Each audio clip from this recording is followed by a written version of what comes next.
అందరికీ నమస్కారం. Welcome to my channel biology simple లో YouTube channel and mobile app.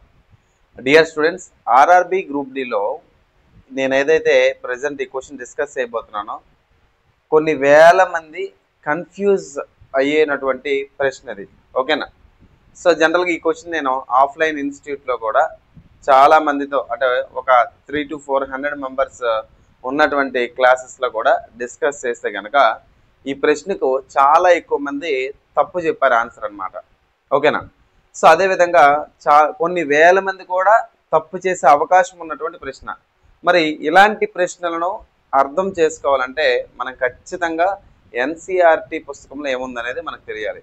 అదేవిధంగా దాని యొక్క కాన్సెప్ట్ బ్యాక్గ్రౌండ్ అనేది తెలిస్తే ఆన్సర్ని ఎలిమినేషన్ ప్రాసెస్లో మనం తీసేయచ్చు అనమాట.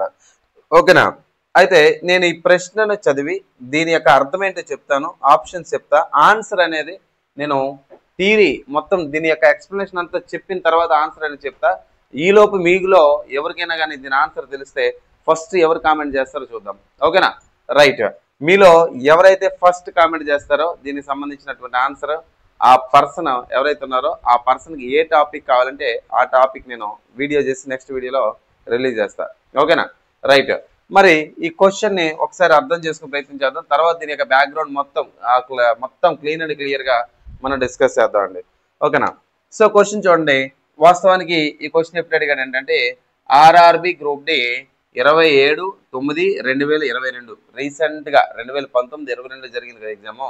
ఆ ఎగ్జామ్లో అడిగినటువంటి ప్రశ్న షిఫ్ట్ 2లో అడిగినటువంటి ప్రశ్న. ఓకే, ఏంటి ఆర్ఆర్బి గ్రూప్ డి 27/9/2022లో అడిగినటువంటి ప్రశ్న ఏంటో అర్థం చేసుకున్నాం. ఓకేనా? సో తెలుగు మీడియం వాళ్ళకు కూడా ఈజీగా అర్థం వచ్చి ద గ్యాసియస్ వేస్ట్ ప్రొడక్ట్. ఓకేనా? జాగ్రత్తగా ద గ్యాసియస్ వేస్ట్ ప్రొడక్ట్ అన్నాడు. గ్యాసియస్ అంటే వాయు స్థితిలో, ఓకేనా, గ్యాసియస్ వాయువుల, ఓకేనా, వాయువుల ఉన్నటువంటి వేస్ట్ ప్రొడక్ట్ అంటే వ్యర్థ పదార్థం. జనరేటెడ్ అంటే ఉత్పత్తి కావడం. ఓకేనా? During photosynthesis. ఏంటంటే డ్యూరింగ్ ఫోటోసింథసిస్ అంటే ఏంటి అంటే ఇక్కడ నేను రాస్తాను చూడండి, తెలుగులో రాస్తాను చూడండి. కిరణజన్య, ఓకేనండి, కిరణజన్య సంయోగ క్రియలో, ఓకేనా, కిరణజన్య సంయోగ క్రియలో ఉత్పన్నం అయ్యే అంటే ప్రొడ్యూస్ అయ్యే లేదా జనరేట్ అయ్యే, ఓకేనా, వాయు వ్యర్థ పదార్థం. వాయు అంటే ఎయిర్, ఓకేనా, వ్యర్థ పదార్థం అంటే వేస్ట్ మెటీరియల్. వాయు అంటే గ్యాసియస్ అని చెప్పేసి మనం అనుకోవచ్చు, లేదా గ్యాస్ అనుకోవచ్చు. సో ఫోటోసింథసిస్లో అంట వాయు స్థితిలో లేదా గ్యాసియస్ స్టేట్లో బయటికి వచ్చేస్తున్నటువంటి వ్యర్థ పదార్థం ఏంటి, ఇది ప్రశ్న. ఓకేనా? రైట్. ఆప్షన్స్ వచ్చేసరికి option A oxygen, option 2 carbon dioxide, carbon monoxide, option 3 లేదా ఆప్షన్ సి నైట్రోజన్ లేదా నత్రజని, ఆప్షన్ డి కార్బన్ డైఆక్సైడ్. ఓకేనండి, carbon dioxide. So here oxygen O2, carbon monoxide CO, nitrogen N, carbon dioxide అంటే CO2. ఇక్కడ ఉన్నటువంటి 4 గ్యాసెస్లో ఏ gas అనేది కిరణజన్య సంయోగక్రియలోని వ్యర్థ పదార్థంగా మనం పరిగణిస్తాము అనేది ఇక్కడ ఆన్సర్. Okay, question. ఓకేనా? దీనికి ఫస్ట్ కిరణజన్య సంయోగక్రియ అంటే ఏంటి తెలుసుకొని తర్వాత ఆన్సర్లకు మనం వెళ్దాం. ఓకేనా? సో కిరణజన్య సంయోగక్రియ అంటే ఏంటి అంటే సాధారణంగా, ఓకేనా, సాధారణంగా మొక్కలు అనేటివి ఏవైతే ఉన్నాయో ఇవి ఆహారం తయారు చేసుకోవడానికి, ఫుడ్ని తయారు చేసుకోవడానికి దేన్ని యూజ్ చేస్తాయంటే సూర్యరశ్మిని యూజ్ చేస్తుంది. దేనంటే సూర్యరశ్మి అంటే సన్లైట్. అదేవిధంగా సన్లైట్తో పాటుగా పత్రహరితం, ఓకేనా, క్లోరోఫిల్ అని చెప్పేసి మనం పిలుస్తాం. ఓకేనా? క్లోరోఫిల్ యొక్క సహాయంతో మొక్కలు అనేటివి ఏవైతే ఉన్నాయో ఇవి గ్లూకోజ్ని తయారు చేసుకుంటాయి. ఓకేనా? అయితే మనకి 10th క్లాస్ ఎన్సీఆర్ టెక్స్ట్ బుక్లో మెన్షన్ చేశాడు, మొక్కలు అనేటివి తను తయారు చేసుకున్నటువంటి శక్తి అనేది ఏ రూపంలో నిల్వ చేసుకుంటాయి సార్ అంటే పిండి పదార్థాల రూపంలో నిల్వ చేసుకుంటాయి. చాలా ఇంపార్టెంట్. ఓకేనా? పిండి పదార్థ రూపంలో లేదా స్టార్చ్ రూపంలో మొక్కలు అనేవి ఆహార పదార్థాలను నిల్వ చేసుకుంటాయి. సార్ ఎక్కడ నిల్వ చేసుకుంటాయి అంటే మొక్కలు అనేవి ఆహార పదార్థాలు ఫలాలలోని అంటే ఫ్రూట్స్లోని అదేవిధంగా పత్రాలలోని లీవ్స్లోని ఓకేనా ఫ్రూట్స్ అండ్ లీవ్స్లోని ఆహార పదార్థాలు అనేవి నిల్వ చేసుకుంటాయి. ఆహార పదార్థాలు రవాణా ఎలా జరుగుతుంది అంటే పోషక కణజాలం ద్వారా. ఏదంటే పోషక కణజాలం దాన్నే మనం ఏమంటాం అంటే ఫ్లోయం అని చెప్పి మనం పిలుస్తాం. ఏమని పిలుస్తామండి? ఫ్లోయం. పోషక కణజాలం ద్వారా ఆహార పదార్థాలు రవాణా చేయబడతాయి. చాలా ఇంపార్టెంట్ బిట్ అడుగుతాను చూడండి. కిరణజన్య సంయోగ క్రియ ద్వారా ఏర్పడినటువంటి గుర్తుపెట్టండి, కిరణజన్య సంయోగ క్రియ ద్వారా ఏర్పడినటువంటి పదార్థాలు ఏవైతే ఉన్నాయో జాగ్రత్తగా ఈ ఆన్సర్ ఎవరు పెడతారు చూడండి. దీనికి సంబంధించినటువంటి రైట్ ఆన్సర్ ఎవరు పెడతారో వారికైతే బయాలజీ పీడిఎఫ్ కోర్స్ అనేది ఫ్రీగా యాక్సెస్ ఇస్తా. అర్థమైందా? ఎవరు పెడతారు ఆన్సర్ చూద్దాం. ఓకేనా? మొక్కలు అనేవి ఫస్ట్ కామెంట్లో ఉండాలి ఆన్సర్ అయితే కనుక. ఓకేనండి? ఫస్ట్ కామెంట్లో ఉండాలి ఆన్సర్ అయితే. మరి దీనికి ఆల్రెడీ కామెంట్ పెట్టుంటే దాన్ని ఎడిట్ చేసుకుని ఆన్సర్ పెట్టుకోవచ్చు. ఓకేనా? సో మొక్కలు కిరణజన్య సంయోగ క్రియ ద్వారా తయారు చేసుకున్న ఆహార పదార్థాలు పోషక కణజాలం ద్వారా ట్రాన్స్పోర్ట్ చేయడాన్ని ఏమంటారు? రవాణా చేయడాన్ని ఏమంటారు? మీరు ఆన్సర్ అనేది మీరు కామెంట్ బాక్స్లో తెలియజేయండి. ఆప్షన్స్ కూడా ఇవ్వట్లేదు. ఓకేనా? రైట్.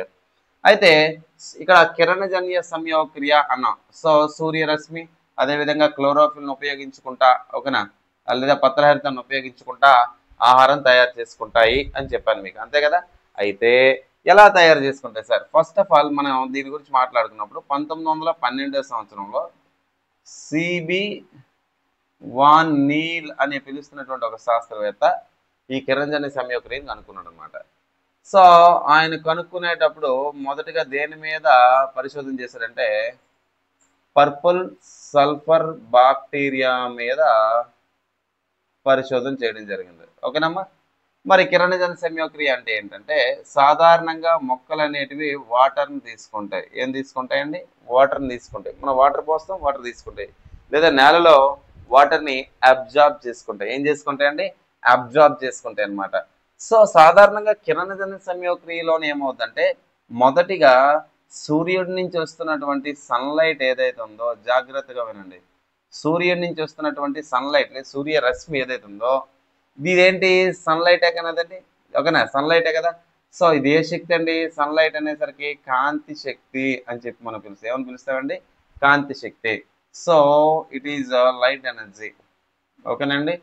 సన్లైట్ అనేది ఏంటి? Light energy. So light energy అనేది ఎలా మారుతుంది సార్ అంటే కెమికల్ ఎనర్జీగా మారుతుంది. ఎలా మారుతుందండి? కెమికల్ ఎనర్జీగా మారుతుంది. సో కాంతి శక్తి అనేది ఏదైతే ఉందో రసాయన శక్తి లాగా మార్పు అనేది చెందుతుంది అనమాట. ఎలా సార్ అంటే కాంతిని మొక్కలు ఏ రూపంలో తీసుకుంటాయి సార్ అంటే ఫోటాన్ల రూపంలో తీసుకుంటాయి. ఎలా తీసుకుంటాయి మొక్కలు అనేవి మొక్కల యొక్క పత్రాలు మొక్కల యొక్క లీవ్స్ అనేవి కాంతిని ఎలా తీసుకుంటే ఫోటాన్ల రూపంలో తీసుకుంటాయి. ఎట్లా తీసుకుంటాయండి? ఫోటాన్ల రూపంలో తీసుకుంటాయి. ఓకేనా? రాస్తున్నాను చూడండి తెలుగు మీడియం వాళ్ళు. ఫోటాన్ల రూపంలో తీసుకుంటాయి. ఈ ఫోటాన్ల రూపంలో తీసుకునేది కెమికల్ ఎనర్జీ. అంటే లైట్ ఎనర్జీ అనేది ఎలా మారిందని మనకి ఇప్పుడు కెమికల్ ఎనర్జీగా మారింది అనమాట. ఇది మొదటి దశ. రెండవ దశలో ఏమవుతుందంటే ఇది మొదటి దశ. రెండవ దశలో ఏమవుతుందంటే మనకి మొక్కలు అనేవి వాటర్ని తీసుకుంటాయి అని చెప్పాం. అవునా? వాటర్ని తీసుకుంటాయి అన్న. సో దాన్నే వాటర్ యొక్క ఫార్ములా ఏంటి? H2O. అవునా? H2O. ఇప్పుడు ఈ లైట్ ఎనర్జీ అనేది ఏదైతే ఉందో అదే ఫోటాన్ రూపంలో అన్నాం కదా. ఈ ఫోటాన్ల రూపంలో ఉన్నటువంటి ఆ శక్తి ఈ H2O అని పిలుస్తున్నటువంటి వాటర్ ఏదైతే దీన్ని విడగొడుతుంది అన్నమాట. H+ గాను మళ్ళా OH- గాను హైడ్రాక్సిల్ అయన్గా విడగొడుతుంది అనమాట. ఇలా వాటర్ మాలిక్యూల్ అనేది H+ గాను OH- గాను విడిపోవడాన్ని ఏమంటారంటే జల విశ్లేషణ అని చెప్పి పిలుస్తారు. ఏమని పిలుస్తారండి? జల విశ్లేషణ అంటారు. ఓకేనా? అయితే ఇది ఎవరి యొక్క సమక్షంలో? కాంతి యొక్క సమక్షంలో జరుగుతుంది కాబట్టి కాంతి జల విశ్లేషణ అంటారు. సో దీన్నే మనం ఏమంటాం అంటే ఫోటోలైసిస్ ఆఫ్ వాటర్ అని చెప్పి పిలుస్తారు. ఏమని పిలుస్తారండి? Photolysis of water. దాన్ని కాంతి జల విశ్లేషణ అంటారు అనమాట. అయితే మొట్టమొదటిసారిగా మొక్కలు అనేవి వాటర్ని తీసుకొని ఆ వాటర్ అంటే H2O అనేది ఈ మాలిక్యూల్ అనేది ఎలా అయాన్స్ H+ OH- అయాన్స్గా విడిపోతుంది అని చెప్పినటువంటి శాస్త్రవేత్త ఎవరంటే రాబర్ట్ హిల్ అనే పిలుస్తున్నటువంటి శాస్త్రవేత్త. ఎవరండి? Robert hill. అందుకే రాబర్ట్ హిల్ కనుక్కున్నాడు కాబట్టి దీన్నే మనం ఏమంటే హిల్ చర్య అని చెప్పి పిలుస్తారు. ఏమని పిలుస్తారండి? హిల్ చర్య అని చెప్పి పిలుస్తారు. ఓకేనా? లేదా దీన్నే మనం ఏమంటే కాంతి చర్య అని చెప్పి కూడా మనం పిలవడం జరుగుతుంది. దీన్నే లైట్ రియాక్షన్ అని చెప్పి మనం పిలుస్తాం అనమాట. ఏమని పిలుస్తామండి? Light reaction. రెండవ దశ అయిపోయింది. ఇప్పుడు మూడవ దశలో కార్బన్ డైఆక్సైడ్ అనేది క్షయకరణం చెంది రెడ్యూస్ అవుతుంది అనమాట. ఓకేనా? కార్బన్ డైఆక్సైడ్ అనేది రెడ్యూస్ అయిపోయి ఏమవుతుందంటే కార్బోహైడ్రేట్లుగా మారుతూ ఉంటుంది. కార్బోహైడ్రేట్లుగా మారుతూ ఉంటుంది. అంటే CO2 అనేది రిడక్షన్లోకి వెళ్ళి ఇక్కడ కార్బోహైడ్రేట్గా తయారవుతాయి. 3 దశలు అనేవి తయారయ్యాయి. అయితే ఇప్పుడు నేను చెప్పిన డేటా అంతా కూడా ఓకేనా ఇప్పుడు మన కాంతి చర్యల్లో మనకి ఇలా విడిపోతుంది అన్నాం కదా. మరి ఇక్కడ H+ అనేది మరికొన్ని కెమికల్స్తో కలిసి OH- మరికొన్ని కెమికల్స్తో కలిసి ఫైనల్గా ఏం తయారు చేస్తాయంటే గ్లూకోజ్ని తయారు చేస్తాయి. C6H12O6 ఇది గ్లూకోజ్ యొక్క ఫార్ములా. ఏంటండి? ఇది దేని యొక్క ఫార్ములా? గ్లూకోజ్ యొక్క ఫార్ములా అని చెప్పి మనం చెప్తాం. అయితే ఇప్పుడు నేను చెప్పిందంతా కూడా ఒక ఈక్వేషన్ రూపంలో రాస్తే మొక్కలు అనేవి ఏం తీసుకుంటాయంటే 6CO2. 6 ఎందుకు పెట్టామంటే బ్యాలెన్సింగ్ ఈక్వేషన్ కోసం. అంటే మొక్కలు కార్బన్ డైఆక్సైడ్ తీసుకుంటాయి అని మనకు తెలుసు. అవునా? మొక్కలు కార్బన్ డైఆక్సైడ్ తీసుకుంటాయి అని తెలుసు. అదేవిధంగా మొక్కలు వాటర్ తీసుకుంటాయి లేదా? 6CO2 + 12H2O. గుర్తుపెట్టుకోండి. 6CO2 మనం విడిచిపెట్టిన గాలి మొక్కలు తీసుకుంటే మనకు తెలుసు. అందుకే కార్బన్ డైఆక్సైడ్ తీసుకున్నాయి. ఓకేనా? గుర్తుపెట్టుకోండి. 12H2O వాటర్ని తీసుకున్నాయి. ఎవరి హెల్ప్ అండి? సన్లైట్. ఒకటి ఎవరంటే సూర్యరావు యొక్క సహాయంతో సన్లైట్. అవునా కదా? ఓకేనా? తర్వాత ఇంకెవరు హెల్ప్ అండి? లీవ్స్లో ఉన్నటువంటి క్లోరోఫిల్ యొక్క సహాయంతో. ఎవరి సహాయంతో? క్లోరోఫిల్ యొక్క సహాయంతో. సన్లైట్ క్లోరోఫిల్ సహాయంతో ఏం తయారు చేసుకున్న మొక్కలు? ఏం తయారు చేసుకున్నాయి? గ్లూకోజ్ని తయారు చేసుకున్నాయి. C6H12O6ని తయారు చేసుకున్నాయి. అవునా కదా? ప్లస్ మొక్కలు మనకి ఏమిస్తాయండి? 6O2ని ఇస్తాయి. ఏమిస్తాయండి మొక్కలు? 6O2ని ఇస్తాయి. O2 అంటే ఆక్సిజనే కదా. ఒక ఆక్సిజన్ ఇస్తాయి. అదేవిధంగా 6CO చూడండి ఇక్కడ C6H12O6 + 6O2 + 6H2O. ఇక్కడ మొక్కలు వాటర్ని తీసుకున్నాయి. మళ్ళా ఇక్కడ వాటర్ని ఇస్తున్నాయి. ఎలా సార్ అంటే మొక్కలకు కొలాయిలు ఉంటాయా అంటే ఉండవు. మరి ఎలా సార్ అంటే మొక్కల యొక్క పత్రాలు ఉంటాయి కదండి. మొక్కల యొక్క లీవ్స్ ఉంటాయి కదా. గుర్తుపెట్టుకోండి. మొక్కల యొక్క లీవ్స్ ఉంటాయి కదండి. ఈ లీవ్స్ మీద చిన్న కంటికి కనిపించినంత చిన్న చిన్న సెల్స్ లాగా మనకు కనబడతాయి. చుక్కల్లాగా కణాల్లాగా కనబడతా ఉంటాయి అన్నమాట. ఓకేనా? జాగ్రత్తగా చూడండి. ఈ చిన్న చిన్న వాటిని మనం ఏమని పిలుస్తామంటే స్టొమాటా అని చెప్పి పిలుస్తారు. ఏమని పిలుస్తారండి? స్టొమాటా. సో దాన్నే మనం పత్రరంధ్రం అని చెప్పి పిలుస్తారు. ఏమని పిలుస్తారండి? పత్రరంధ్రం. ఈ వాటర్ అనేది ఏదైతే ఉందో మొక్కలకి అవసరం లేనటువంటి ఎక్సెస్ వాటర్ ఏదైతే ఉందో ఈ లీఫ్ నుంచి ఆవిరి రూపంలో బయటికి వెళ్ళిపోతాయి అన్నమాట. ఓకేనా? సో మొక్కలలో ఉన్నటువంటి నీరు అనేది ఏదైతే ఉందో ఆవిరి రూపంలో వెళ్ళిపోతాయి. ఆవిరి రూపంలో నీరు అనేది వెళ్ళిపోతే దాన్ని ఏమని పిలుస్తారంటే బాష్పోత్సేకం అంటారు, లేదా ట్రాన్స్పిరేషన్ అని చెప్పి పిలుస్తారు. ఏమని పిలుస్తారండి? ట్రాన్స్పిరేషన్ అని చెప్పేసి పిలుస్తారు. సో మొక్కల్లో నీరు అనేది ఏ రూపంలో వెళ్ళిపోతుంది సార్ అంటే నీటి రూపంలో, నీటి ఆవిరి రూపంలో, వాటర్ వేపర్ రూపంలో ఎవాపరేట్ అవుతా ఉందన్నమాట. అలా వెళ్ళడాన్ని బాష్పోత్సేకం లేదా ట్రాన్స్పిరేషన్ అని చెప్పి పిలుస్తారు. సో ఇది వేపర్ అయి వెళ్ళిపోతుంది కాబట్టి పైకి నేను ఏరో మార్క్ అనేది పెట్టడం జరిగిందనమాట. ఓకేనా? ఇప్పుడు మనకి శీతాకాలంలో చూస్తే కొన్ని మొక్కలు లీవ్స్ నుంచి డ్రాప్ బొట్టుల నీరు అనేది డ్రాప్స్లా లాస్ అవుతుంది అనమాట. ఎక్సెస్ వాటర్ ఏదైతే ఉందో డ్రాప్స్ రూపంలో, బిందువుల రూపంలో నీరు అనేది బయటికి పోతూ ఉంటుంది. సో అలా బిందు రూపంలో నీరు బయటికి పోవడాన్ని ఏమని పిలుస్తారంటే గట్టేషన్ అని చెప్పి పిలుస్తారండి. ఏమని పిలుస్తారండి? గట్టేషన్. సో తెలుగులో తీసుకుంటే బిందు స్రావం అని చెప్పి పిలుస్తారు. ఏమని పిలుస్తారంటే తెలుగులోని బిందు స్రావం అంటారు. ఓకేనా?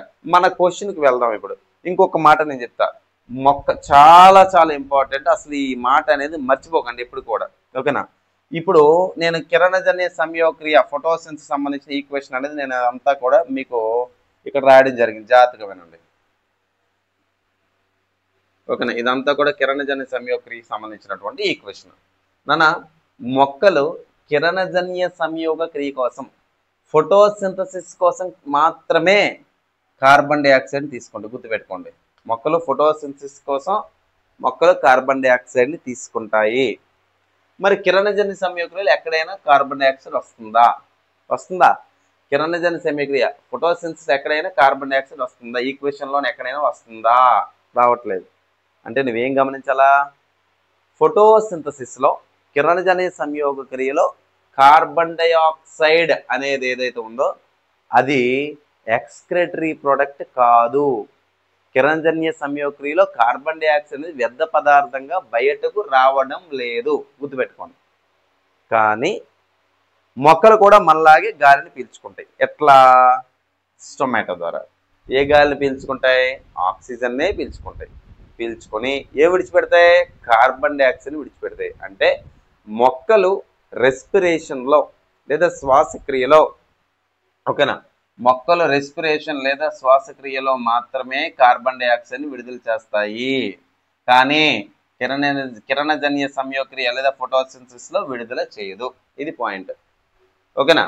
అదేవిధంగా మొక్కల శ్వాసక్రియలో భాగంగా, మొక్కల రెస్పిరేషన్లో భాగంగా వాటర్ని వేపర్ రూపంలో లాస్ అవుతూ ఉంటాయి. అదేవిధంగా ఇక్కడ కిరణజన్య సంయోగక్రియలో H2O లాస్ అవుతుందని చెప్పాం. వాటర్ లాస్ అవుతుంది. ఏ రూపంలో? వేపర్ రూపంలో లాస్ అవుతుంది. కానీ కార్బన్ డైఆక్సైడ్ ఏంటి? రెస్పిరేషన్లోనే లాస్ అవుతుంది.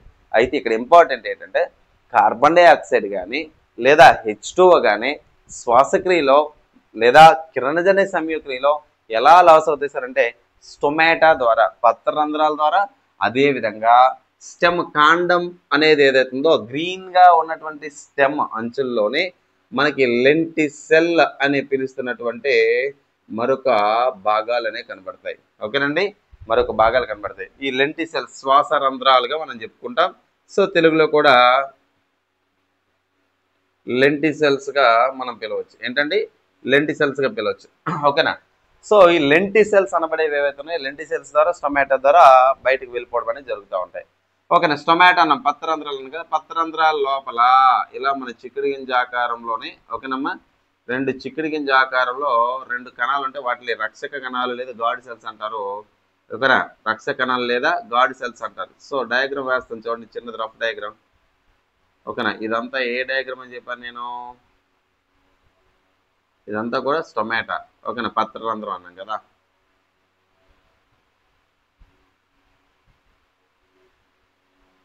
సో పత్రరంధ్రాలు ఇలా కనబడతాయి. ఇక్కడ నేను చేసినటువంటి చుక్కలు ఏవైతే ఉన్నాయో అవి జూమ్ చేస్తే అట్లా కనబడతాయి అనమాట. ఈ మధ్యలో ఉన్నటువంటి వాటిని ఏమంటారంటే రక్షక కణాలు లేదా గాడ్ సెల్స్ అని చెప్పి మనం పిలుస్తారు. ఇప్పుడు క్వశ్చన్లోకి వద్దాం. ఓకేనా, ఆన్సర్ ఆప్షన్లోకి వెళ్దాం. నేనేమన్నాను? కిరణజన్య సంయోగ క్రియలో ఉత్పన్నమయ్యే వాయు వ్యర్థ పదార్థం అంటే ఏంటి అంటే కిరణజన్య సంయోగ క్రియలు మొక్కకి అవసరం లేనటువంటి, గుర్తుపెట్టుకోండి, కిరణజన్య సంయోగ క్రియలోనే మొక్కకు అవసరం లేనటువంటి పదార్థాలు ఏముంటాయో అవే కదా మనకు వ్యర్థ పదార్థాల కింద వస్తాయి. అవే కదా వేస్ట్ మెటీరియల్స్ కింద వస్తాయి. మనకు అవసరం లేనివన్నీ వేస్టే. అలాగే మొక్కలు ఇక్కడ కేవలం కిరణజన్య సంయోగక్రియ అంటే ఫోటోసింథసిస్లో మాత్రమే గురించి నేను మాట్లాడుతున్నా. ఫోటోసింథసిస్లోనే కొన్ని ఉత్పత్తి అవుతాయి. ఎవరెవరో ఆక్సిజన్ అని, హైడ్రోజన్ అని, గ్లూకోజ్ అని. ఓకేనా, ఉత్పత్తి అయినటువంటి వ్యర్థ పదార్థాలు ఏవి అన్నాడు. అంటే కిరణజన్య సంయోగక్రియలు ఇవి వీడికి కావాలి. ఎవరికి కావాలి? మొక్కకు కావాలి. కాబట్టి ఇది అవసరమయ్యేవాడు. వీళ్ళందరూ ఎవరు? అవసరం లేని వారు. అయితే ఇక్కడ ఏమన్నాడు? వాయు అన్నాడు. ఇది గ్లూకోజ్ వాయువుల రూపంలో ఉండదు, అంతే కదా. వాయువుల రూపంలో ఉంటుందా? వాయువుల రూపంలో ఉండదు. ఎందుకంటే గ్లూకోజ్ కదా. ఇక్కడ వాటర్ అనేది ఇక్కడ వాయువుల రూపంలో గ్యాస్ రూపంలో ఉంటుందా? ఉండదు, అంతేనే కదా. ఉంటుందా? ఉండదు. మరి మిగిలినటువంటి ఆన్సర్ ఏంటి? ఎవడు మధ్యలో ఉన్నాడు? ఇగోండి మధ్యలో ఇరుక్కుపోయాడు. ఎవడు? ఆక్సిజన్ అన్నమాట. ఎలిమినేషన్ ప్రాసెస్లో వెళ్తే వీళ్ళిద్దరు కాదు, ఈడు కుదురుతాడు అనుకున్నాను. లేదా గ్యాస్ అన్నాడు, గ్యాస్ రూపంలో ఉండేవాడు ఈడున్నాడు. ఎవడుంటాడు? ఆక్సిజన్ మాత్రమే ఉంటాడు. కాబట్టి ఆప్షన్లోకి వెళ్తే ఎవరు చూద్దామా? ఇక్కడ option A, yes, oxygen. Oxygen అనేది మనకి రైట్ ఆన్సర్. కార్బన్ మోనాక్సైడ్ సమస్యే లేదు. కార్బన్ మోనాక్సైడ్ పొగ్గొట్టాల నుంచి బయటకు వస్తుంది. మొక్కలకు పొగ్గొట్టాలు ఉండవు కదా. నైట్రోజన్, మొక్కల్లో నుంచి నైట్రోజన్ వస్తుంది. కానీ నేనేమన్నాను? కిరణజన్య సంయోగక్రియలో మాత్రమే అన్నాం కాబట్టి నైట్రోజన్ అవ్వదు. మామూలుగా అయితే అవుతుంది కానీ కిరణజన్య సంయోగక్రియలో అవ్వదు. కార్బన్ డైఆక్సైడ్ సమస్యే లేదు. ఇక్కడ కార్బన్ డైఆక్సైడే కనబడలేదు మనకి. కానీ శ్వాసక్రియలోనే కార్బన్ డైఆక్సైడ్ విడిచిపెడతాయి అనమాట. ఈ ప్రశ్న ఎప్పుడు ఇచ్చాడు? ఆర్ఆర్బి గ్రూప్ డి 27/9/2022 షిఫ్ట్ 2లో ఇచ్చినటువంటి ప్రశ్న. అర్థమైందండి? ఇలాంటి డేటా మనం చదువుకుంటే ఎలాంటి క్వశ్చన్కైనా మనం ఆన్సర్ చేయగలుగుతాం అనమాట. అర్థమైందా? సో మనం బయాలజీ 2.0 అని పిలుస్తున్నటువంటి ఫోల్డర్ ఆల్రెడీ మీరు ఎవరైతే ఎన్సీఆర్టీ ప్లస్ మెటీరియల్ కొన్నారు, ఎన్సీఆర్టీ ప్లస్ వీడియో క్లాసులు కొన్నారు, లేదా ఓన్లీ వీడియో క్లాసులు కొన్నారో వాళ్ళకి ఇది ఎలాగో ఈ బయాలజీ 2.0 ఫోల్డర్ మీకు పెట్టాను, అందులో యాడ్ చేస్తా. కానీ తీసుకోని వాళ్ళు ఎవరైతే ఉన్నారో బయాలజీ 2.0 ఫోల్డర్ తీసుకోండి. తీసుకుంటే మీకు అందులో ఇండియన్ హిస్టరీ 1500 బిట్లు ఉంటాయి, 3000 general studies Telugu medium bits ఉంటాయి, 1500 general science English medium bits ఉంటాయి. అదేవిధంగా దాంతోపాటు బయాలజీ వీడియో క్లాసెస్ ఉంటాయి. బయాలజీకి సంబంధించినటువంటి వీడియో క్లాసెస్తో పాటుగా biology NCERT material Telugu medium ఉంటుంది, అదేవిధంగా ఇంగ్లీష్ మీడియం ఉంటుంది. ఓకేనమ్మా? సో ఇవన్నీ కలిపి 199 రూపీస్ 1 ఇయర్ వ్యాలిడిటీతో బయాలజీ 2.0 ఫోల్డర్ ఉంది. అవి కావాలంటే అవి తీసుకోవచ్చు. వీడియో క్లాసులు ఎవరైతే గతంలో తీసుకుని వారికి ఆ ఫోల్డర్లో యాడ్ చేస్తానో, కానీ ఓన్లీ వీడియో క్లాస్ వస్తాయి, ఈ పీడిఎఫ్లన్నీ రావు అనమాట ప్రైస్కి. ఓకేనమ్మా? కావాలి అంటే కనుక కామెంట్ బాక్స్లో మీకు లింక్ అనేది ప్రొవైడ్ చేస్తా, తీసుకోవచ్చు. ఓకేనా? Right. Thanks for watching this video. గుర్తుపెట్టుకోండి, అతి త్వరలో ఎస్ఎస్సి ఎంటీఎస్ నోటిఫికేషన్ వస్తూ ఉంది. అది ఖచ్చితంగా రెడీ అవ్వండి. ఇదే ప్రిపరేషన్ ఇంగ్లీష్ లోడ్ అయితే సక్సెస్ మందే. ఓకేనా? Right. Thanks for watching this video. Thank you very much.